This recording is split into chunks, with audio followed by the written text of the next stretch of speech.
I wake to the taste of copper and disinfectant, and I know immediately that something is wrong. The knowledge comes not from the pain, though there is pain enough to fill the world. It comes from somewhere deeper, some instinct that understands failure before the mind can form words around it. My hands find the surgical scars before my eyes open, fingers trembling as they trace the raised flesh along my neck, my chest, the tender places where the apothecaries cut me open to insert the Emperor's gifts. The scars feel hot beneath my touch, angry and inflamed, as if my own body is rejecting the presence of my fingers as thoroughly as it has rejected everything else. I force my eyes open. The recovery chamber swims into focus slowly, its walls the same institutional grey that exists in every fortress monastery across the Imperium. Lumens flicker overhead with a frequency that makes my skull ache. Or perhaps that is simply another symptom of the wrongness spreading through me like poison through water. The air tastes recycled, sterile, thick with the smell of counterseptic and something else. Something organic and faintly sweet that I recognize as my own blood. There are 17 other recovery slabs in this chamber. I can see them arranged in neat rows, each one occupied by a boy who arrived at the chapter fortress with the same dreams I carried. Most of them are still unconscious, their bodies fighting the same battles mine has already lost. Some breathe easily, their enhanced physiology already adapting to the implants that will transform them into something beyond human. Others struggle, their augmented hearts beating rhythms that sound wrong even through the hiss of medical equipment. I try to sit up and discover that my body no longer obeys me with the precision it once did. My muscles spasm and cramp, sending waves of agony radiating from the implant sites. The preomnor, the secondary stomach that should be learning to neutralize toxins and process nutrients impossible for baseline humans to digest, feels like a ball of broken glass lodged beneath my sternum. The os modular, the organ responsible for strengthening and thickening my skeleton, burns in my chest like a furnace fed with green wood, producing nothing but smoke and pain. The biscopea, which should even now be building new muscle fibers throughout my body, instead sends tremors through my limbs that make my hands shake like an old man's. I can feel each implant as a distinct site of inflammation and rejection, foreign objects that my body recognizes as invaders rather than gifts. My immune system, that ancient defense mechanism inherited from Terra itself, has declared war on the Emperor's modifications, and I am the battlefield where that war is being lost. I touch my neck again, feeling for the carotid artery where the catalepsian node should be nestled against the major blood vessel. The flesh there is swollen, hot to the touch, and I can feel something moving beneath the skin, something that pulses with a rhythm entirely separate from my heartbeat. It feels wrong, grotesque, like a parasite writhing under my flesh. I know with absolute certainty that this is not how transformation is supposed to feel. The chapter serfs who tend the recovery chamber move between the slabs with practiced efficiency, checking vitals and adjusting the nutrient drips that feed our healing bodies. They wear robes the color of dried blood, their faces hidden beneath hoods that speak of service and humility. Once, perhaps only days ago, I pitied them. Now I wonder if they pity me. One of them approaches my slab, his movements careful and measured. I cannot see his face, but I can feel his eyes upon me, assessing the damage with an expertise born of witnessing countless aspirants succeed or fail. He adjusts something on the medical cogitator beside my slab, and I watch the runes flicker and change, painting a picture in machine code that I do not need to read to understand. "The apothecary will see you soon," he says, his voice soft and carefully neutral. There is no judgment in his tone, no condemnation, but neither is there hope. He has delivered this message before, I realize, many times, to many boys who woke as I have woken, knowing that their bodies had betrayed them in the most fundamental way possible. I want to ask him questions, want to demand answers that I already know, but my throat is too raw from the tubes they fed down it during surgery. Instead, I nod, a gesture so small and human that it feels like surrender. The serf moves on to the next slab, to another boy whose fate hangs in the balance between transformation and rejection. Time passes strangely in the recovery chamber. The lumens continue their maddening flicker. The other aspirants begin to wake, one by one, and I can tell immediately which ones have succeeded and which ones have joined me in failure. The successful ones sit up smoothly, their movements already displaying the enhanced coordination that marks the Emperor's chosen. They look around with eyes that see farther and more clearly than they did before surgery. Their breathing is deep and steady, their twin hearts beating in perfect synchronization. The failures move as I move, with pain and uncertainty. We recognize each other without speaking, united by the wrongness we all feel, spreading through our bodies like rot through wood. There are 4 of us, out of the 18 boys, who underwent the final implantation together. 4 failures out of 18 attempts. The chapter will consider these acceptable losses, I think. Statistically favorable even. I count the surgical scars again with trembling fingers. Neck, chest, abdomen, lower back. Each one marks a place where the apothecaries opened me and inserted an organ that should have made me into something magnificent.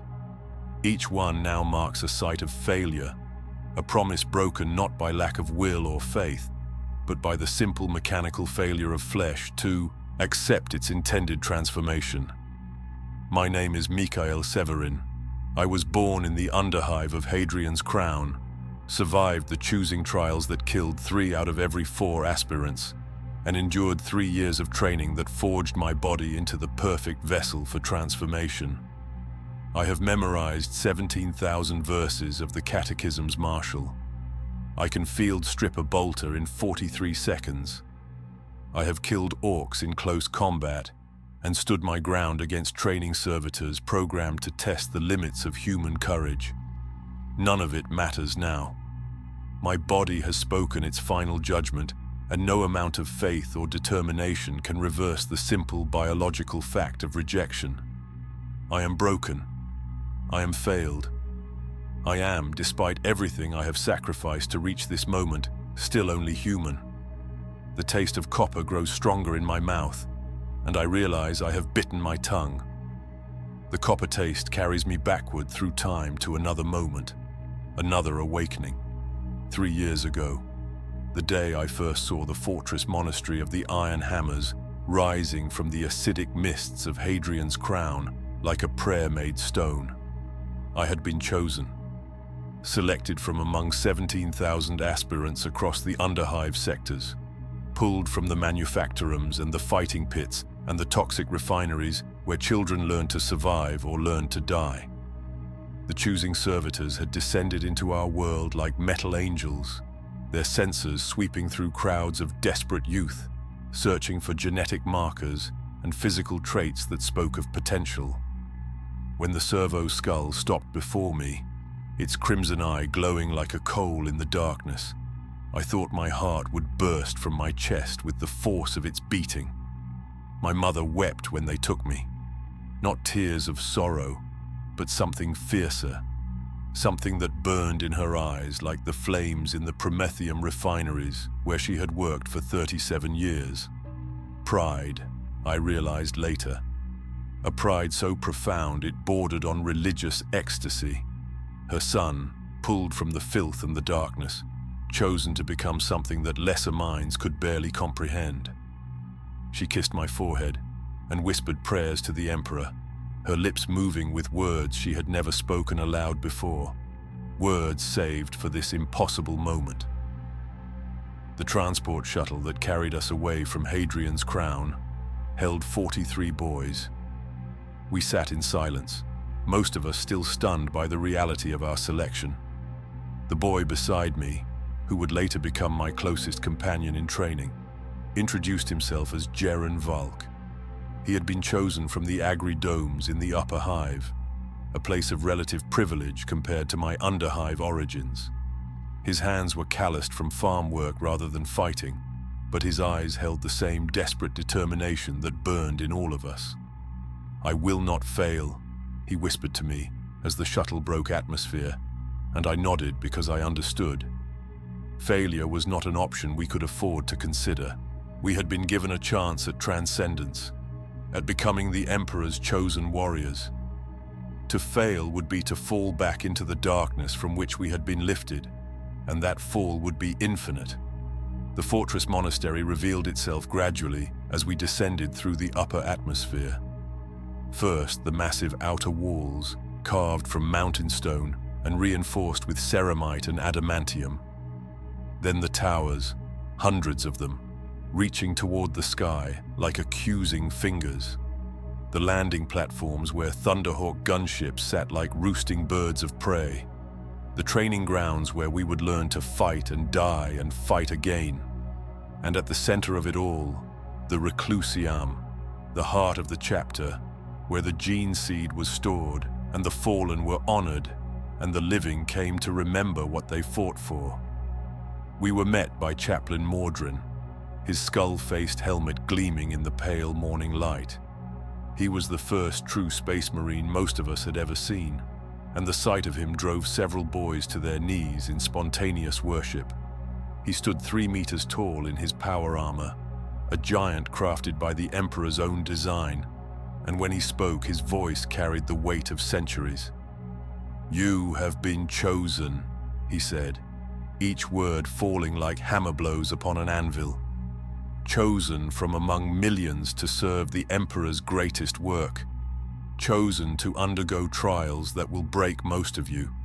Chosen to receive gifts that many will reject, not through weakness of will, but through simple failure of flesh. Not all are worthy, but all who try are honored. Remember this in the dark days ahead.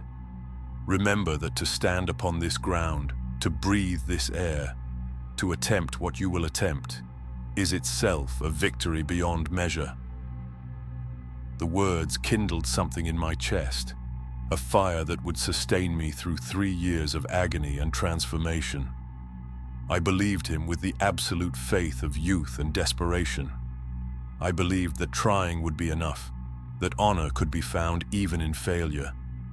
We were wrong, all of us, but we did not know it yet. The trials began immediately. Physical conditioning that pushed our baseline human bodies to the edge of death and then pulled us back to push again. We ran through obstacle courses designed to break bones and spirits. We swam through pools of chemical runoff that burned our skin and left scars that would never fully heal. We climbed sheer walls in full armor under fire from training servitors whose ammunition was only sometimes blank. Boys died. Not many, but enough that we learned to recognize the look in a companion's eyes when he knew his strength had finally run out. Jeren and I survived together, along with 12 others who would become our training cohort. We learned to fight with blade and bolter, to recite the litanies of hate and the catechisms of duty, to stand watch through endless nights and maintain our equipment with the reverence due to holy relics. We became brothers in all but the biological sense, bound by shared suffering and shared purpose. I remember the night before our first implantation surgery. We sat in the aspirant dormitory, 14 boys who had survived 3 years of trials that killed or broke dozens of our companions. Jeren produced a small flask of amasec he had somehow acquired, and we passed it around in silence, each taking a sip of the harsh liquor that burned our throats and made our eyes water. "Tomorrow we ascend," said Aldrich, the oldest among us, his scarred face solemn in the lamplight. "Tomorrow we begin to leave behind what we were and become what we were meant to be." We raised our cups in salute to each other, to the Emperor, to the chapter that had claimed us. In that moment, surrounded by my brothers, with the fortress monastery's ancient stone walls holding us safe, I felt certain of my future. I would become a space marine. I would serve the Emperor across 1,000 battlefields. I would earn glory and honor and a place in the eternal memory of the chapter. 3 years of training, 3 years of sacrifice, 3 years of transforming myself from an underhive child into something worthy of the Emperor's gifts.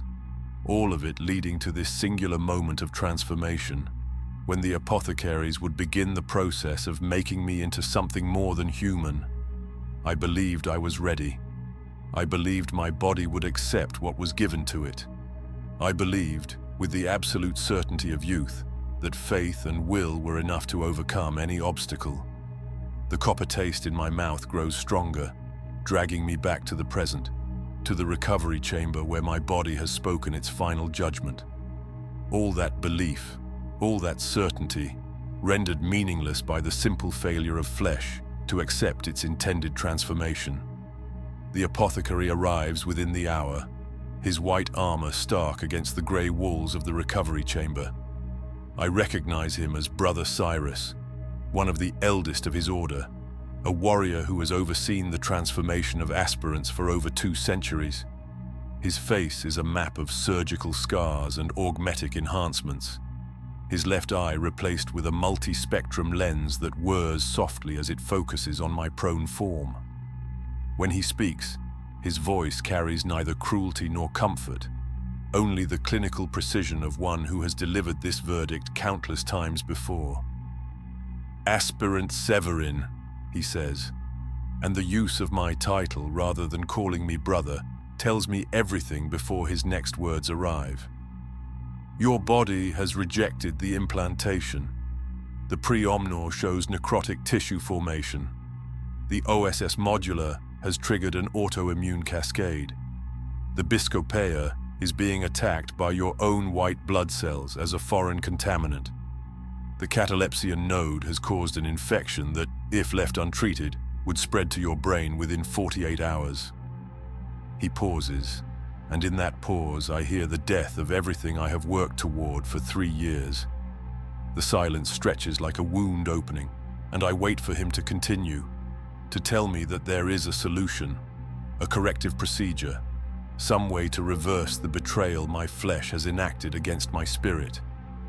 But I already know there is no such solution. I can see it in the way his remaining human eye refuses to meet mine, the slight downward tilt of his head that speaks of apology without words. "We will remove the implants before systemic failure occurs," he continues. "Your life is not in immediate danger, but your transformation cannot proceed. You will never become a space marine." The words land like bolter rounds, each one punching through whatever armor of hope I had managed to construct. You will never become a space marine. 6 words that erase 3 years of suffering, 3 years of belief, 3 years of remaking myself into something worthy of the Emperor's gifts. 6 words that reduce me from aspirant to failure, from chosen to rejected, from future to past. I try to speak but find my throat closed around sounds that will not form into language. Brother Cyrus watches me with what might be pity in his human eye, though his augmetic remains fixed and unblinking, recording my devastation with mechanical indifference. "There is no shame in this," he says, and the lie is so transparent that I almost laugh. "Your body's rejection is not a failure of faith or will. It is simply biology. The gene seed does not take hold in all aspirants, regardless of their worthiness. You have served honorably in your attempt, and the chapter will honor that service. But there is shame. I feel it spreading through me like the infection he described, poisoning everything it touches. Shame that my body has betrayed me. Shame that I survived 3 years of trials that killed stronger boys, only to fail at the final threshold. Shame that I believed so completely in my own transcendence. The physical pain radiating from the implant sites is nothing compared to this. Nothing compared to the knowledge that I will remain forever what I was born to be, merely human, while my brothers ascend to something glorious. Brother Cyrus leaves to attend to the other aspirants, and I am left alone with my failure. I watch him move to the next slab where Jeren lies, and I see immediately that my friend's transformation has succeeded. The apothecary's examination is brief, perfunctory, his movements speaking of satisfaction rather than the careful neutrality he showed with me. Jeren will continue. Jeren will become what we both dreamed of becoming. Over the next hours, as the chamber slowly empties of successful aspirants, I learn that 4 of us have failed. 4 out of 18. The others are led away to continue their transformation, their bodies already beginning to show the signs of their ascension. They move with new grace, their enhanced physiology already adapting, already making them into something beyond what they were. They do not look back at those of us who remain. Perhaps they are forbidden to. Perhaps they simply no longer see us as relevant to their new existence. Jeren pauses as he passes my slab. Our eyes meet for a moment, and I see in his face a complex mixture of emotions that he has not yet learned to hide behind the mask of transhuman indifference. Joy at his success, sorrow at my failure, guilt that he continues while I do not, and beneath it all, relief. Relief that he is not me, that his body accepted what mine rejected, that he will ascend while I fall back into the mass of merely human existence. Mikhail, he says, my name strange in his mouth, as if he is already forgetting how to speak to someone who is not his brother. I am sorry. I nod because I cannot trust myself to speak. He moves on, following the other successful aspirants out of the recovery chamber and toward whatever comes next in their transformation. I watch him go and feel the distance between us opening like a wound, not measured in meters, but in the fundamental reorganization of reality itself. He is becoming something I will never be. He is leaving me behind in ways that transcend simple departure. The failed aspirants who remain are eventually moved to a smaller chamber, separated from the successful ones as if failure were contagious. We do not speak to each other. What is there to say? We lie in our individual miseries, each of us processing the magnitude of what has been taken from us. Each of us trying to understand how to continue existing when the purpose that defined us has been stripped away. The removal surgeries are scheduled for the following day. The apothecaries will open us again and extract the dying implants before they can kill us, reversing the transformation that our bodies refuse to complete. We will be left with scars and trauma and the knowledge that we came so close to transcendence only to have it snatched away by the simple mechanics of biological incompatibility. I lie awake through the night, my hands returning again and again to the surgical scars that mark me as broken. Beyond the walls of this small chamber, the fortress monastery continues its eternal work. Space Marines prepare for war. New aspirants arrive to begin their trials. The chapter's machinery of transformation and glory grinds onward, indifferent to the small tragedies of those who fail to meet its standards. I survived the underhive. I survived the choosing trials. I survived 3 years of training designed to break the weak and forge the strong. But I could not survive my own biology, could not force my flesh to accept what my spirit so desperately desired. The irony would be amusing if it were not so completely devastating. The dream is dead. What remains is only the question of what comes next, and whether anything that comes next could possibly matter. The answer to that question arrives with the dawn, delivered by a chapter serf whose face remains hidden beneath his hood. He enters our small chamber of failures silently, moving between the slabs with the practiced efficiency of one who has performed this duty many times before. When he reaches my side, He stops and waits for me to acknowledge his presence. I turn my head slowly, every movement still sending tremors of pain through my inflamed implant sites. The chapter offers 3 paths to those whose bodies reject the gene seed, he says, his voice soft but clear in the quiet chamber. You will be given time to consider before you choose, but the choice must be made within 3 days. After that, the decision will be made for you. 3 paths, 3 futures. I wait for him to continue, my heart beating its merely human rhythm against my ribs. The first path is the greatest mercy the chapter can offer, he says, and something in his tone suggests he does not believe his own words. Your body would be repurposed for service. Your mind would be cleansed of memory and personality, freed from the burden of consciousness and regret. You would become a servitor, your flesh and bone merged with sacred machinery. Your remaining days spent in perfect obedience to the chapter's needs. You would not remember what you failed to become. You would not feel pain or disappointment or shame. You would simply serve until your biological components fail, and you are recycled into new forms of usefulness.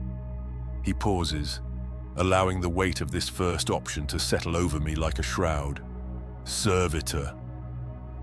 The word carries images I have tried not to examine too closely during my years of training. The shambling cyber thralls that maintain the fortress monastery's endless corridors, their eyes vacant and glowing with augmetic light, their bodies a patchwork of human flesh and mechanical components. Some retain enough of their original form to be recognizable as having once been human. Others have been so thoroughly modified that only the most observant eye could detect the organic elements still functioning within their frames. The second path is service as a chapter serf, he continues. You would retain your mind, your memories, your identity. You would serve the chapter in whatever capacity your skills and training allow. Many failed aspirants choose this path. They maintain weapons and armor, prepare the halls for ritual, tend to the gene seed vaults, serve the needs of the space marines in countless ways, both sacred and mundane. It is honorable work, though it requires that you spend your days in the presence of those who succeeded where you failed, surrounded by constant reminders of what you will never become. The serf's voice remains carefully neutral, but I hear the truth beneath his words. This second path is not mercy, but slow torture, a lifetime of witnessing glory from the shadows, of serving brothers who will never truly see me as their equal. I would age while they remained eternally young. I would weaken while they grew stronger.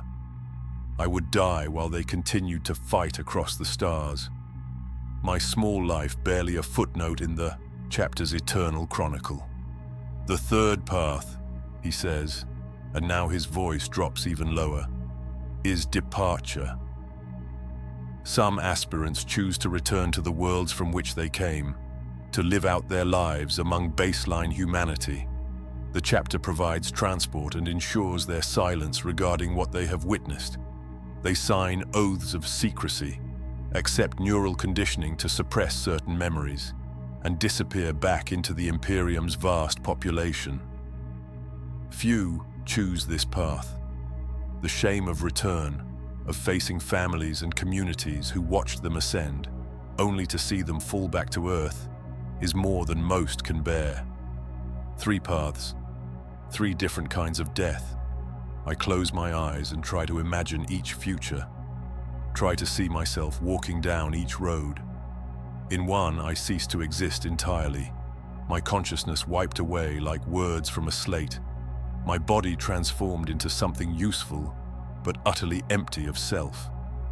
In another, I remain myself, but trapped in an eternal purgatory of unfulfilled potential, forever reminded of my failure. In the third, I flee back to the darkness I was lifted from, carrying the weight of my rejection like chains around my neck.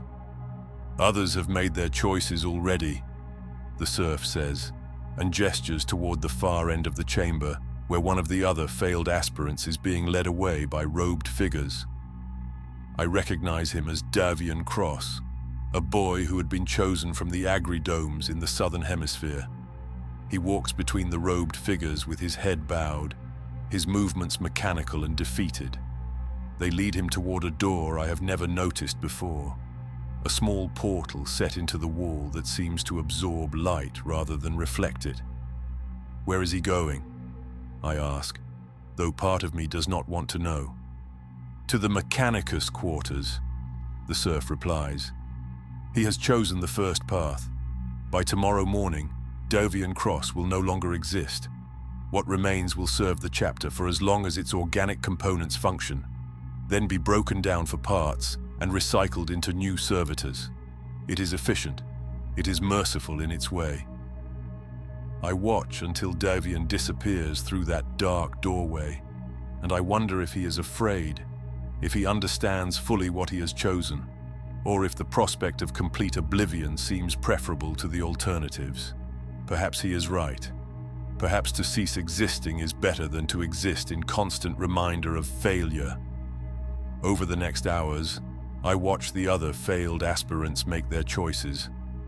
One, a boy named Harron, whose skill with a blade had been legendary among our training cohort, chooses to become a chapter serf. He is led away by a different group of robed figures toward the deeper sections of the fortress monastery, where the serfs maintain their quarters and workshops. His face shows no emotion as he goes, but his hands shake, and I understand that his choice is not acceptance but simply the least unbearable of unbearable options. The fourth boy, whose name I realize with shame that I never learned, chooses departure. He signs documents I cannot read from my slab, accepts some kind of injection that makes his eyes glaze over momentarily, and is escorted toward what I assume are the landing platforms. He will be taken back to his world, his memories carefully edited, his future reduced to whatever small existence he can construct from the ruins of his shattered dreams. 3 boys, 3 paths, 3 different endings to stories that were supposed to have the same glorious conclusion. The chapter serf returns to my slab and looks down at me with eyes I still cannot see beneath his hood. You have 3 days to choose, Mikhail Severin. The chapter recommends meditation and prayer. The chaplains are available if you wish to seek spiritual guidance. But the choice, ultimately, is yours alone. He leaves me then, and I am alone with the weight of 3 impossible futures, each one a different configuration of loss and surrender. My hands find the surgical scars again, tracing their raised patterns like a blind man reading script he cannot understand. 3 days to choose how I will spend the rest of my life. 3 days to decide which death I prefer. The 3 days pass in a blur of pain and prayer, though I am not certain who or what I am praying to. On the morning of the 3rd day, I give my answer to the hooded serf who has attended my recovery. I choose the second path. I choose to remain myself, to keep my memories and my consciousness, to serve the chapter in whatever capacity they deem fit. I choose the slow death over the quick one, the torture of witness over the mercy of oblivion. The serf nods as if he expected this answer, as if most failed aspirants make the same calculation I have made. Better to exist in pain than to not exist at all. Better to serve from the shadows than to forget entirely why service matters. He produces a data slate and has me mark my choice with a thumbprint that feels like signing away my soul. The removal surgery happens that afternoon. The apothecaries open me again with the same clinical precision they showed during implantation, but this time they extract rather than insert, pulling the dying organs from my body and sealing the wounds with sin flesh and surgical staples. I am awake for most of it, held in place by restraints and neural inhibitors that block the worst of the pain, but leave me conscious enough to feel them removing pieces of what I almost became. When it is finished, I am left with scars and hollow spaces where the implants once nested. The apothecaries assure me that I will heal, that my baseline human physiology will compensate for the trauma, that within a few months, I will be physically whole again. They do not speak of the other wounds, the ones that will never heal. My new existence begins in a small cell in the serf quarters, 3 levels below the main fortress. The room is barely large enough for a cot and a small storage locker, its walls the same, institutional grey that seems to define every functional space in the monastery. I am given robes the colour of dried blood, the uniform of chapter serfs, and assigned to the armory division under Serf Master Torian, a man who has served the Iron Hammers for 43 years after his own body rejected the gene seed. He is old now, his hair grey and his face lined with decades of service. When he looks at me, I see recognition in his eyes, the understanding of one failure meeting another. He does not offer comfort or false encouragement. Instead, he hands me a maintenance kit and leads me to my first assignment. The armory is a vast chamber filled with weapons and armor in various states of repair and readiness. Bolters hang in neat rows, their sacred mechanisms gleaming with sacred oils. Chainswords rest in cradles, their teeth sharp and hungry for flesh they will never taste through my hands. Power armor stands on maintenance racks like empty giants, waiting for the warriors who will fill them with purpose and glory. "Your task is simple," Torian says, his voice rough from years of breathing recycled air and weapon-cleaning solvents. "You will maintain these holy instruments of the Emperor's will. You will clean them after battle, repair them when they are damaged, bless them according to the proper rituals. You will treat each weapon as if your own life depends on its function, because the lives of your brothers do depend on it. Brothers. The word cuts like a blade. These Space Marines are not my brothers, will never be my brothers, though I still think of them in those terms. Habit dies hard, even when the future it was built upon has crumbled to dust. I begin my work, and the days blur into weeks, then months.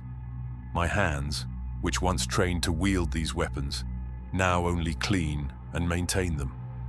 I polish bolter casings until they shine like small suns. I oil chainblade teeth with sacred unguents while reciting prayers I learned as an aspirant. I repair armor servos and check power pack connections and ensure that every piece of war gear meets the exacting standards the chapter demands. The work is endless. The Iron Hammers are constantly deploying, constantly fighting, constantly returning with weapons fouled by Xeno's blood and armor scarred by battle. I see the evidence of glory in every burn mark and impact crater, in every blessed weapon that returns having served its purpose well.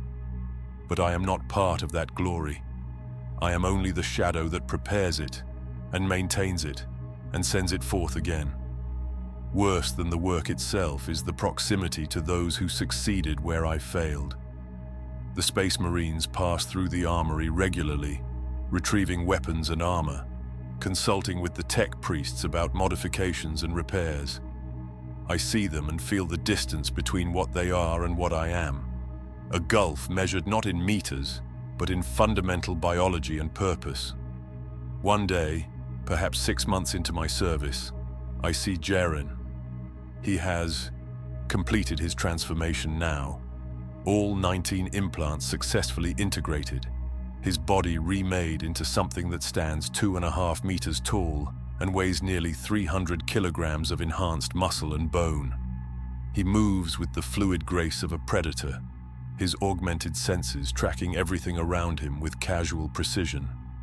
When he enters the armory to retrieve his bolter after a training exercise, his eyes pass over me without recognition. I am cleaning a rack of combat knives, my hands moving through the familiar motions of maintenance, when he approaches. I keep my head down, my hood drawn forward as chapter serfs are taught to do in the presence of Space Marines.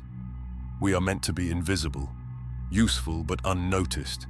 like the machinery that keeps the fortress functioning.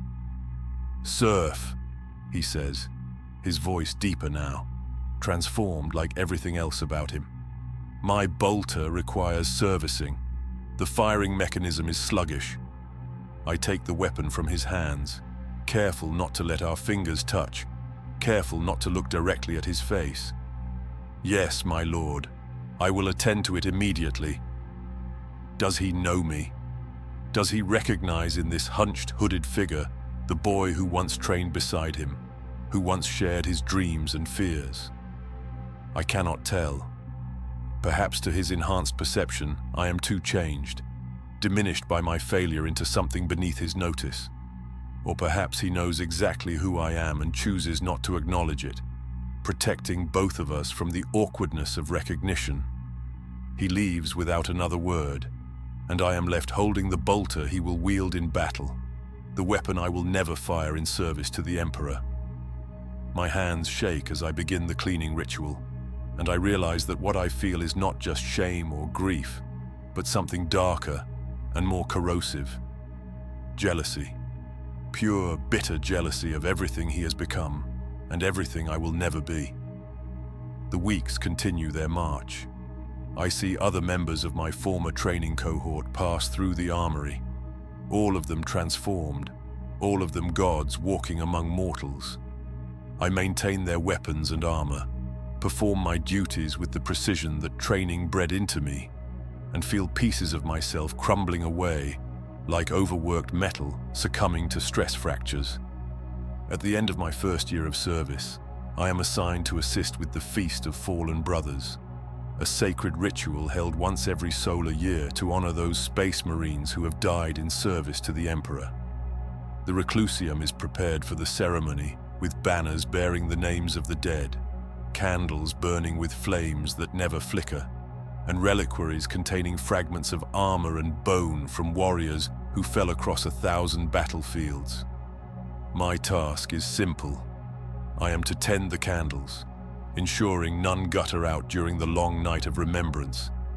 I am to remain silent and invisible, a shadow serving shadows, while the chapter gathers to mourn its losses and celebrate its sacrifices. I take my position in a small alcove near the eastern wall, surrounded by the tools of my maintenance, and wait for the ceremony to begin. The Space Marines enter in procession, each one bearing the weight of their armor and their duty with equal solemnity. They fill the reclusium until the chamber holds nearly 200 transhuman warriors, each one a masterpiece of biological engineering and martial training. The sight should fill me with awe, and once it would have. Now I feel only the familiar ache of proximity to what I can never possess. Chaplain Mordrin leads the ritual, his skull-faced helmet gleaming in the candlelight as he recites the names of the fallen. There are 37 names this year, 37 brothers who departed for war and did not return. Some died fighting orcs on the far side of the sector.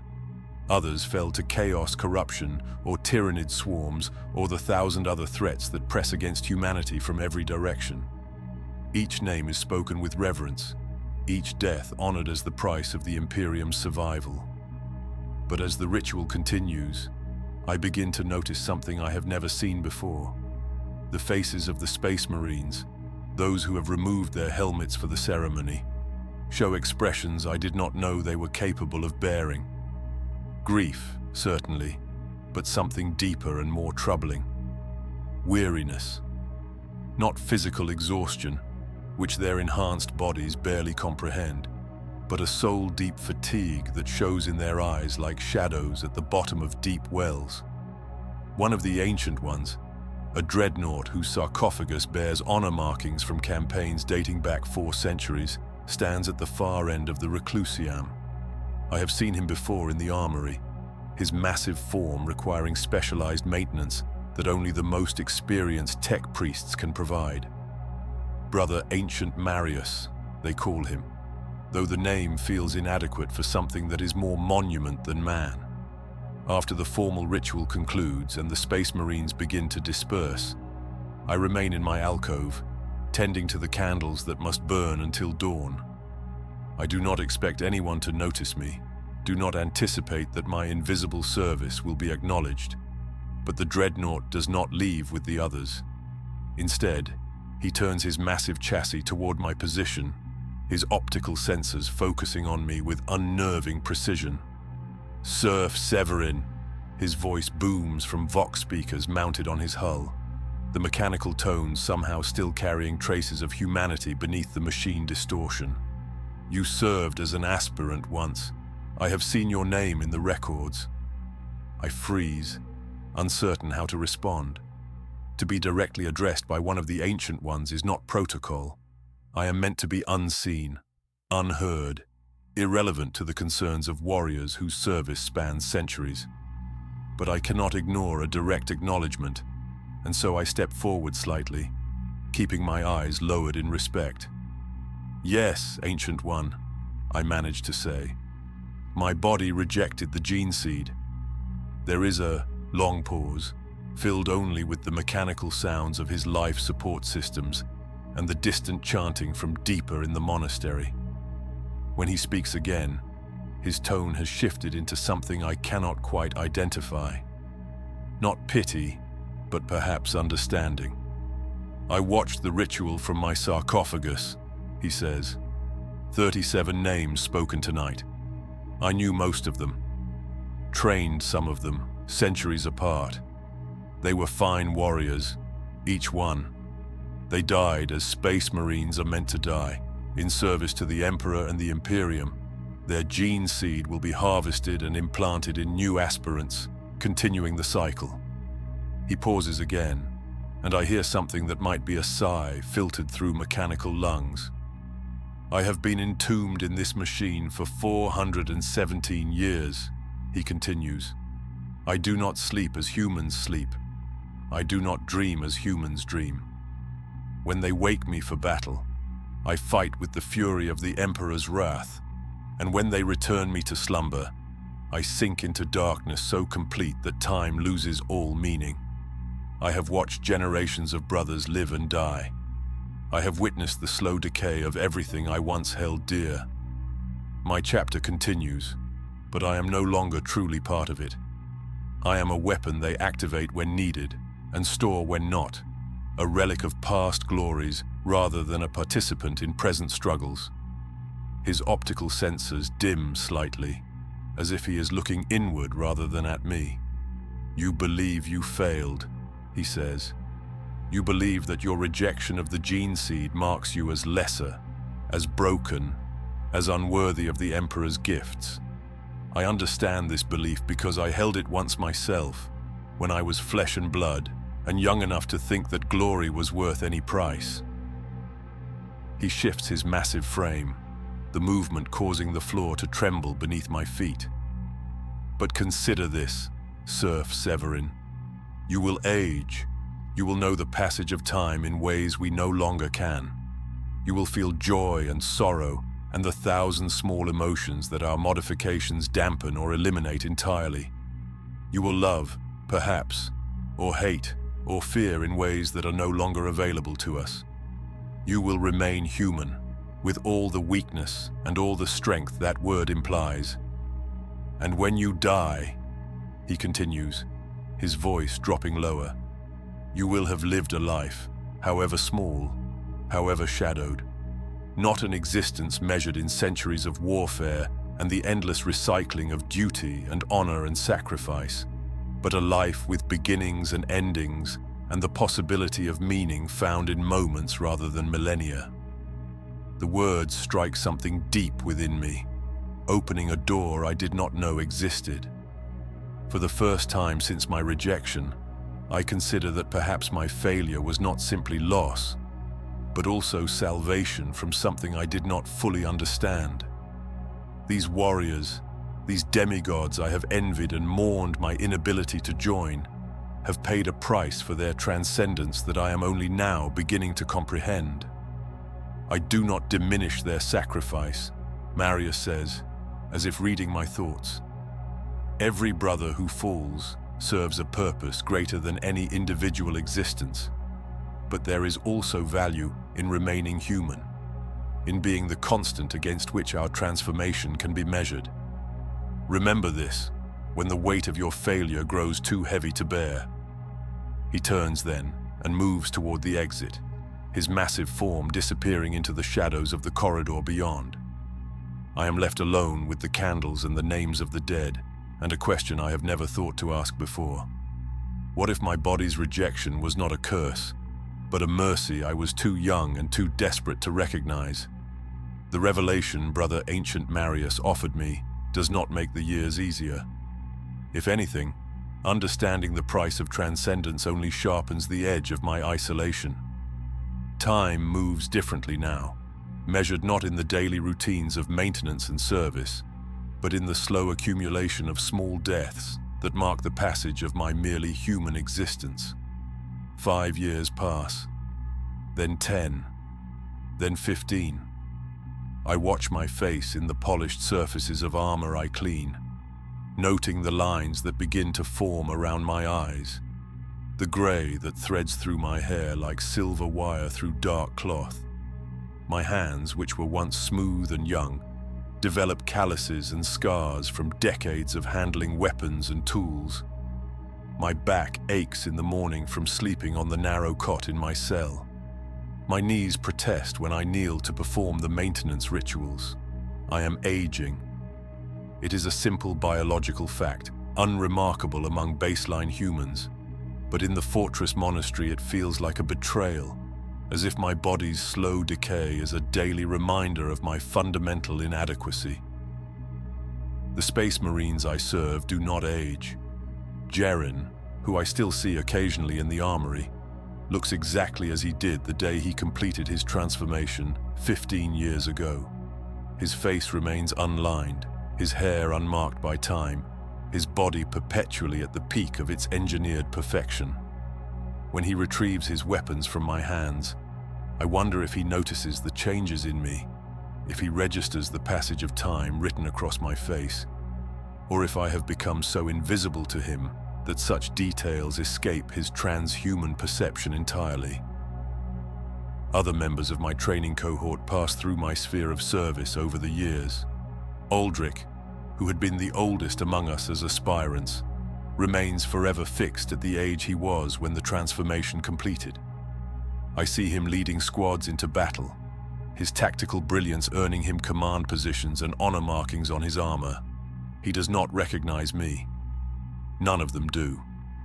To them, I am simply another hooded figure maintaining their war gear, indistinguishable from the hundreds of other serfs who served the chapter in similar capacity. But I witness their deaths.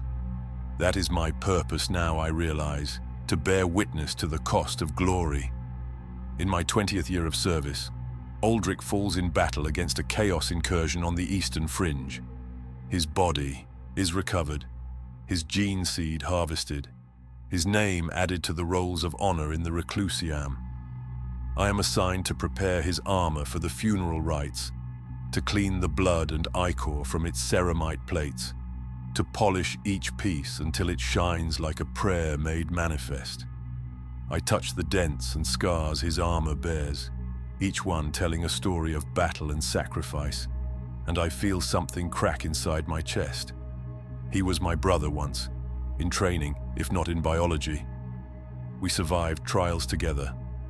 We dreamed together, and now he is gone, reduced to a name on a wall and a set of empty armor that will be assigned to a new warrior who never knew him. The cycle continues, relentless and eternal. New aspirants arrive from Hadrian's Crown and other worlds in the sector. I watch them enter the fortress monastery with the same desperate hope I once carried, the same belief that they are destined for greatness. Some succeed. Most fail. The successful ones join the chapter and begin their centuries of service. The failures choose their paths and disappear into servitude or oblivion or departure. I am assigned occasionally to attend the aspirant trials, to maintain equipment and prepare training grounds. Watching these boys endure what I once endured fills me with a complex mixture of emotions I cannot fully articulate. Part of me wants to warn them, to tell them that success might be as terrible as failure, that transformation comes with costs they cannot yet comprehend. But I remain silent, as serfs are meant to remain, invisible and unheard. The fortress monastery, which once represented hope and purpose, becomes a prison measured not by walls, but by the endless repetition of service and witness. I know every corridor now, every chamber, every hidden alcove where serfs can rest between duties. I know the chapter's history better than most of the Space Marines themselves, having spent countless hours in the archives cataloging battle reports and casualty assessments. The numbers accumulate in my mind like a weight. 3,417 Space Marines have died in service to the Iron Hammers since I became a serf. Their names are all recorded in the archives. I have read each one, maintained the armor of hundreds of them, prepared their weapons for their final battles. I am the keeper of their memories, the witness to their sacrifices, the shadow that records their glory without participating in it. Serf Master Torian dies in my 23rd year of service. He simply does not wake one morning, his old heart finally surrendering to the decades of strain it had endured. He is given a small ceremony, attended by a handful of serfs and a single chaplain who speaks perfunctory words about service and duty. No Space Marines attend. We are not important enough to merit their time, even in death. I am promoted to his position, becoming the new Serf Master of the Armory Division. The promotion feels hollow, a recognition of survival rather than achievement. I now supervise 43 other serfs, most of them failed aspirants like myself, each one carrying their own weight of regret and unfulfilled purpose. We do not speak of our failures. We simply work, day after day, maintaining the instruments of a glory that will never be ours. In my 30th year of service, I realized that I have now spent more time as a serf than I spent in my previous life as an underhive child and aspirant combined. This is who I am now, not the boy who dreamed of transcendence, but the man who serves transcendence from the shadows. The dream has not just died, it has been buried under decades of routine and witness, and the slow accumulation of other people's glories. I stand in the armory late one night, surrounded by weapons that represent everything I am not, and feel the weight of bearing witness become almost unbearable. I have seen too much. I have remembered too much. I have carried the knowledge of too many deaths, and too many transformations, and too many cycles of hope and failure. The Space Marines continue their eternal war. The chapter's machinery grinds forward, indifferent to the small tragedies of those who maintain it. And I remain, aging and invisible, a witness to glory that burns so bright it casts shadows deep enough to drown in. The crisis arrives on a morning that begins like any other, with the shriek of alert klaxons tearing through the fortress monastery's ancient corridors. I am in the armory when the alarms sound, surrounded by racks of bolters awaiting maintenance, my hands stained with sacred oils, and my mind occupied with the same thoughts that have haunted me for 3 decades. The sound cuts through my routine like a chain blade through flesh, immediate and unmistakable. Attack! The fortress is under attack. Chapter serfs are trained for this eventuality, though in 400 years of the Iron Hammer's presence on this world, the fortress monastery has never been successfully assaulted. We have our protocols, our designated positions, our roles in the defense. I begin securing weapons and ammunition, preparing the armory for combat deployment, when Brother Sergeant Octavian bursts through the doors with a squad of tactical Marines at his back. "Serf Master Severin," he says, his voice urgent in a way I have never heard from a Space Marine before. "We require your assistance immediately. There is no time for proper briefing." I stand, confused by the direct address, by the lack of formal protocol. "My lord, I am at the chapter's service. What do you require?" A Tyrannid vanguard organism has breached the lower levels, he says, already turning back toward the corridor. It bypassed our outer defenses through the water reclamation systems. The creature has taken refuge in the gene seed vaults, and we cannot risk using heavy weapons in that location. We need someone who can navigate the vault systems, who understands its layout and security measures well enough to guide us to the creature without damaging the sacred materials stored there. The gene seed vaults, I know them intimately, have spent years cataloging their contents and maintaining their environmental systems as part of my duties. The vaults are a maze of secure chambers and narrow corridors, designed to protect the chapter's most precious resource, the genetic legacy harvested from fallen brothers that will be implanted in future aspirants. Damaging those vaults would be a catastrophe beyond measure. I can guide you, I say, already moving toward the equipment lockers where the serf's emergency gear is stored. But I will need access to the vault control systems.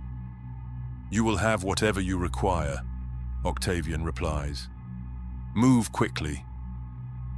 I follow them through the fortress, my shorter legs struggling to keep pace with their augmented strides, my breath coming hard in a way theirs never will. We descend through level after level, passing other serfs who are moving to their defensive positions, past automated defense turrets that track our movement with crimson targeting sensors. The lower we go, the colder the air becomes, until our breath mists before our faces and frost forms on the walls. The entrance to the gene seed vaults is sealed with blast doors 3 meters thick, their surfaces covered in purity seals and sacred script. Through the doors, I can hear sounds that make my skin crawl, wet, chittering noises, and the scrape of chitin against metal. The Tyrannid organism is inside, somewhere in the labyrinth of chambers that house the chapter's genetic future. Brother Octavian turns to me. The vault systems are locked down. Command has authorized your access, but you must guide us chamber by chamber. We cannot risk damaging the gene seed stores, but neither can we allow this creature to corrupt them. I move to the control panel beside the blast doors, my fingers finding the correct input sequences from decades of muscle memory. The locks disengage with heavy metallic thuds, and the doors begin to slide open, revealing darkness beyond broken only by emergency lumens that cast everything in shades of red and shadow. The vaults are arranged in concentric circles, I explain, my voice steadier than I feel. The outer chambers contain processing equipment and medical supplies. The inner chambers hold the actual gene seed in stasis. If the creature reached the center, we would see it on these sensors. It appears to be trapped in one of the outer processing chambers. Can you take us there? Octavian asks. Yes, my lord. Follow me. I step into the darkness with 5 space marines at my back, and for the first time in 30 years, I feel something approaching the purpose I thought I had lost. This is not maintenance or witness. This is direct service, immediate and necessary. My knowledge, accumulated through decades of invisible labor, has suddenly become essential.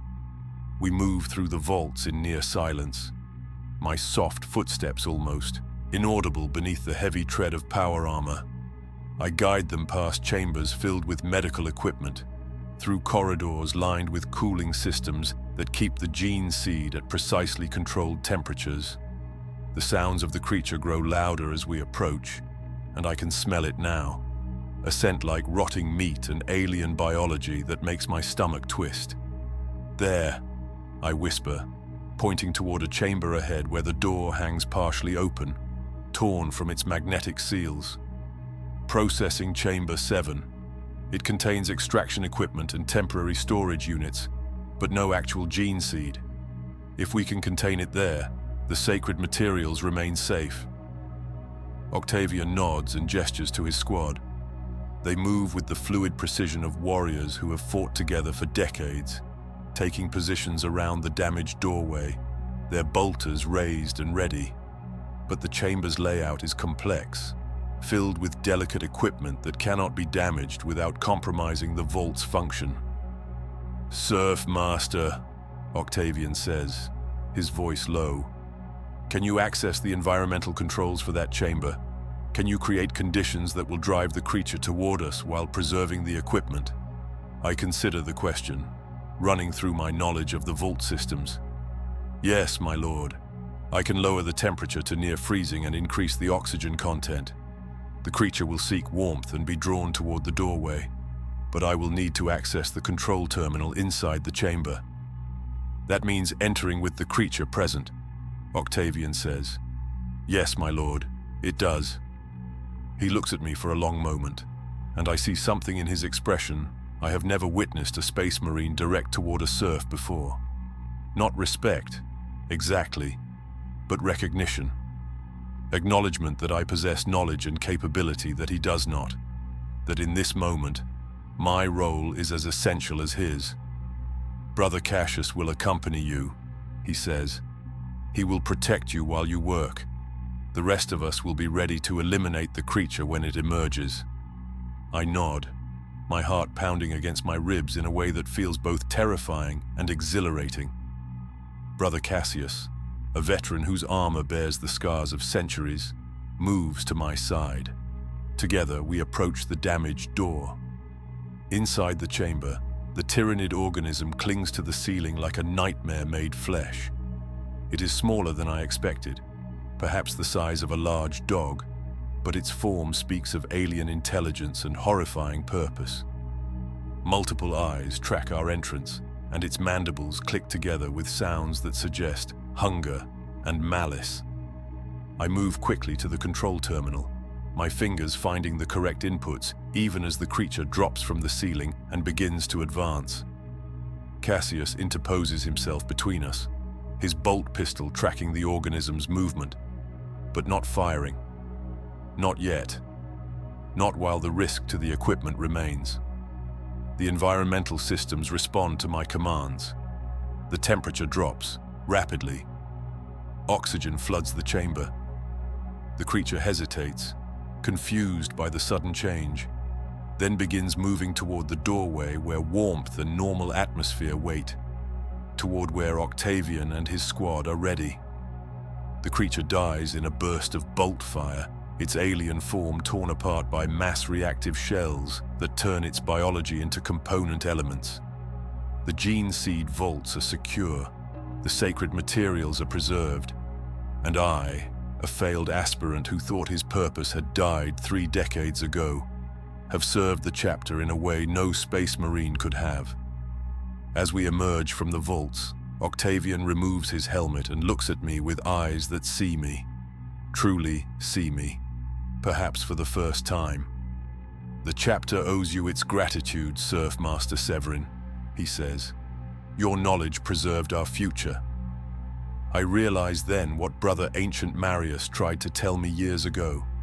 The failures, the serfs, the invisible ones who maintain and witness and remember, we are not simply the shadows of glory. We are its foundation. We are the human element that keeps the demigods tethered to what they protect, the living memory of why the endless war matters. The gratitude is brief, before I can fully process what has happened in the gene seed vaults, before I can examine the strange feeling of purpose that has kindled in my chest. Another alarm echoes through the fortress. Brother Octavian's vox crackles with urgent communication, his expression hardening as he receives the report. "The outer settlement," he says, replacing his helmet with mechanical precision. The Tyrannid assault was more extensive than initial scans indicated. Civilian workers are trapped in a collapsed hab block. We must extract them before secondary organisms arrive. The outer settlement. I know it well. It houses the baseline human workers who support the fortress monastery's operations, the farmers and technicians and laborers whose efforts sustain the chapter's infrastructure.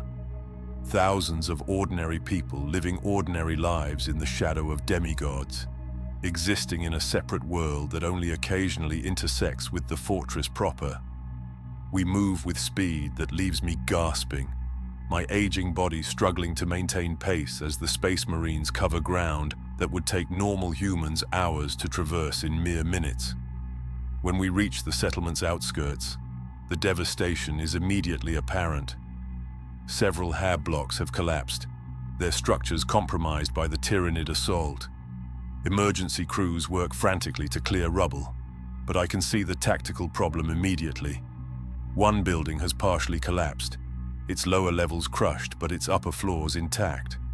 Thermal scans show 15 civilians trapped inside, huddled in what was once a third-floor residential space. The structure is unstable, and secondary Tyranid organisms are approaching. Octavian and his squad need to extract the civilians quickly. "We will breach the northern wall," Octavian announces after a brief tactical assessment. "Explosive entry. Secure the civilians. Extract via Thunderhawk in under 3 minutes. The structure will not survive our intervention, but the civilians will." I look at the building, at the readings on the portable Auspex one of the Marines carries, and I see something the Space Marines do not. The thermal signatures show clustering behavior, people pressed tightly together in the corner farthest from the proposed breach point. I see children among them, small heat signatures that speak of young lives trapped in darkness and terror. "My lord," I say, my voice uncertain. "Permission to speak." Octavian turns his helmet toward me, his attention a weight I can feel. "Speak, Surf Master." The civilians are terrified. They have been trapped in darkness for hours, listening to the sounds of Tyranid organisms hunting through the settlement. If you breach with explosives, if you enter in full armor with weapons ready, they will panic. They will run from you as readily as they run from the Tyranids. In that unstable structure, panic will kill them as surely as any weapon. "We have no time for gentle approaches," Octavian replies. "Secondary organisms will arrive within 10 minutes. Speed is essential." "Then let me go first," I say, the words emerging before I fully understand what I am proposing. "Let me enter through the maintenance access on the eastern side. The structure will support my weight where it would not support yours. Let me reach them, calm them, explain what is happening in words they can understand from a face that looks like theirs. Then you can extract them without resistance." The silence that follows feels eternal. I can sense the tactical calculations running through Octavian's enhanced mind, the weighing of efficiency against outcome, speed against success. Space Marines are trained to operate at maximum effectiveness, to eliminate variables and execute solutions with overwhelming force. What I am proposing goes against their fundamental nature. You would be alone in an unstable structure with Tyranid organisms approaching, he says finally. You would have no protection, no weapons beyond standard issue equipment. If the building collapses, or the Tyranids breach before we can extract you, you will die. "Yes, my lord," I reply, "but the civilians will live, and they will trust the Emperor's angels when you come for them because a human face prepared the way." Another pause, briefer this time. "Go," Octavian says. "You have 5 minutes. We will position for rapid extraction the moment you signal readiness." I move toward the maintenance access, a narrow door designed for repair workers, nearly hidden behind rubble. My hands shake as I force it open, as I step into darkness lit only by the small luminator I carry. The building groans around me, its structure protesting the weight of its own damaged mass. I can hear the civilians above, their voices reaching me as whispers and sobs through the broken floors. I climb through the wreckage, finding handholds in twisted metal and shattered rockcrete, pulling myself upward with strength I did not know I still possessed. My breath comes hard. My heart pounds. I am afraid in a way I have not been afraid since my aspirant trials, but beneath the fear is something else. Purpose. Choice. The knowledge that this moment, this action, is mine alone. When I reach the 3rd floor, I see them huddled in the corner exactly as the thermal scans indicated. 15 people, including 4 children, their faces streaked with dust and tears, their eyes wide with terror. They flinch when my luminator beam finds them, drawing back as if I might be another threat. "Peace," I say softly, removing my hood so they can see my face, my human face, unmarked by augmentation or transhuman modification. "I am Mikhail Severin, Surf Master of the Iron Hammers chapter. I have come to bring you to safety." "The monsters," a woman whispers, clutching a child against her chest. There were monsters, terrible things with too many teeth. "The monsters are dead or dying," I say, moving slowly toward them, my movements careful and unthreatening. "The Emperor's Space Marines have secured the area. They are coming to extract you, but I need you to trust me. I need you to be brave just a little longer." "Space Marines," a man says, his voice shaking. "We have heard the stories. Giants in armor, angels of death." "They are angels of death to the Emperor's enemies," I reply, kneeling before the group so I am at eye level with the children. "But to loyal servants of the Imperium, they are protectors. Yes, they are large and frightening. Yes, their armor is intimidating, but they risk their lives to save yours. They will carry you to safety with the same care they show their own sacred weapons." One of the children, a girl perhaps 6 years old, looks at me with eyes that have seen too much horror for her age. "Are you an angel too?" she asks. The question pierces something in my chest. "No, little one. I'm just a man who serves the angels. I failed my trials to become one of them, and so I remain human, like you. Perhaps that is why they sent me first, so you would see a human face and know that humans still matter to those who have transcended humanity." I signal Octavian through my Vox bead. "Ready for extraction, my lord. They will not resist." The wall explodes inward, not with the violent breach I feared, but with controlled precision. The Space Marines enter like careful giants, their movements restrained, their voices modulated to something approaching gentle as they organize the evacuation. The civilians are frightened, but they do not panic, do not run, because a human prepared the way, because someone who understood their fear stood between them and their terror. As the Thunderhawk lifts off with its cargo of saved lives, as I watch the civilians look back at the fortress monastery with expressions of awe rather than horror, I finally understand what Brother Ancient Marius tried to teach me decades ago. I failed the gene test. My body rejected the Emperor's gifts. But in that failure, I preserved something the chapter desperately needs. I remained human, capable of mercy and understanding, and the emotional nuance that transhuman warriors must sacrifice for their transcendence. I am not less than the Space Marines. I am different, and in that difference lies my purpose. The settlement evacuation is recorded in the chapter archives as a minor incident, noteworthy only for its efficiency and the absence of civilian casualties. My name does not appear in the official reports. The glory belongs to Brother Sergeant Octavian and his squad, as it should. They are the warriors, the Emperor's chosen, the ones whose deeds deserve commemoration. I am only the shadow that made their work possible. But something has changed within me, a shift so fundamental that it colors everything that follows. The weight I have carried for 30 years, the burden of bearing witness to glory I could never share, has not disappeared. But it no longer crushes me beneath its accumulated mass.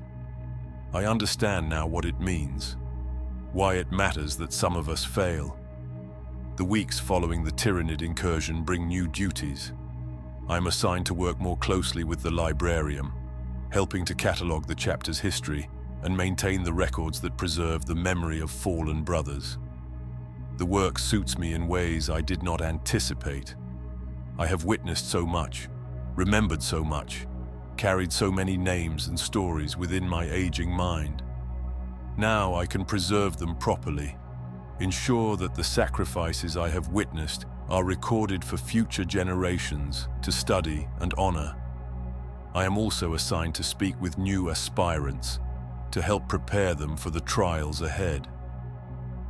The first time I stand before a group of boys who look exactly as I once looked, their faces bright with desperate hope and terrible determination, I struggle to find words that carry truth without crushing dreams. Not all of you will succeed, I tell them, my voice carrying through the orientation chamber where they sit in neat rows. Your bodies may reject the gene seed through no fault of your own, through no weakness of faith or will. Some of you will fail, and that failure will feel like the end of everything you hope to become. They look at me with eyes that do not yet understand, that cannot yet comprehend failure when success seems so close and necessary. But I tell you this, I continue, touching the scars on my neck that mark me as one who failed. There are many ways to serve the Emperor, many forms that duty can take. The Space Marines are the sword, bright and terrible and necessary. But every sword needs a hand to guide it, a stone to sharpen it, a purpose to justify its existence. If you fail, you may discover that you were meant for a different kind of service, one that requires you to remain human rather than transcend humanity. One boy raises his hand, his voice uncertain. Were you an aspirant, Surf Master? I was, I reply. I trained for 3 years. I survived trials that killed many of my companions. My body accepted the first implantations, and I believed with absolute certainty that I would become a Space Marine. Then my biology betrayed me, and I spent the next 30 years believing I had lost everything that mattered. What changed? Another boy asks. I consider the question, searching for words that capture the complexity of understanding earned through decades of service and witness. I learned that the chapter needs more than warriors. It needs memory. It needs witness. It needs people who remain human enough to understand why the endless war matters, who can stand between the demigods and the mortals they protect and translate purpose in both directions. They do not fully understand. How could they? They are still dreaming of glory, still certain that they will be among the successful ones. But perhaps some small part of what I say will remain with them if they fail, a seed of understanding that might grow into acceptance when the alternative is despair. The years continue their progression. I age further, my hair turning fully gray, my movements slowing in ways that cannot be reversed. I train new serfs, sharing the knowledge I have accumulated, teaching them to see purpose in service that exists outside the direct light of glory. Some listen. Others carry their bitterness like weapons turned inward, wounding themselves with what they believe they have lost. I cannot save them from that pain. I can only offer the understanding I found, and hope that some of them will eventually see what took me 3 decades to comprehend. On the 40th anniversary of my rejection, I stand alone in the gene seed vaults, performing the routine maintenance that has become a kind of meditation. My hands, scarred and calloused from 4 decades of service, move through the familiar patterns of checking environmental controls and verifying stasis field integrity. Each container holds the genetic legacy of a fallen brother, the precious material that will be implanted in future aspirants, continuing the cycle of transformation and sacrifice. I am the keeper of this legacy, the guardian of futures that will never be mine. The thought no longer fills me with bitterness.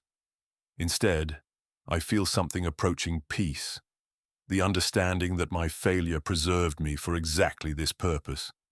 I touch the scars on my neck, those raised lines of tissue that mark the places where the apothecaries extracted the dying implants. For 30 years, I touched these scars with shame, each contact a reminder of inadequacy and loss. Now I touch them with something different. Not pride exactly, but acceptance. Understanding. These scars mark me as someone who attempted transcendence and was turned back by biology rather than lack of courage. They mark me as someone who remained human when others became something beyond humanity. They mark me as someone who learned that failure can be transformation of a different kind, that there are many ways to serve, that glory exists in shadows as well as in light.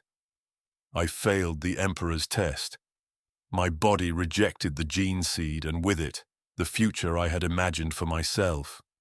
But perhaps I passed a different test entirely, one that required me to find purpose without transcendence, meaning without glory, service without the comfort of knowing that my sacrifices would be remembered or honored. The Space Marines are the Imperium's sword, bright and terrible and necessary. I am the hand that tends that sword, the memory that gives it context, the humanity that reminds it why it fights. I am Mikhail Severin. I am a failed aspirant. I am a chapter serf. I am 43 years old, and I will die long before the brothers I serve. And I am exactly what the Emperor needed me to be.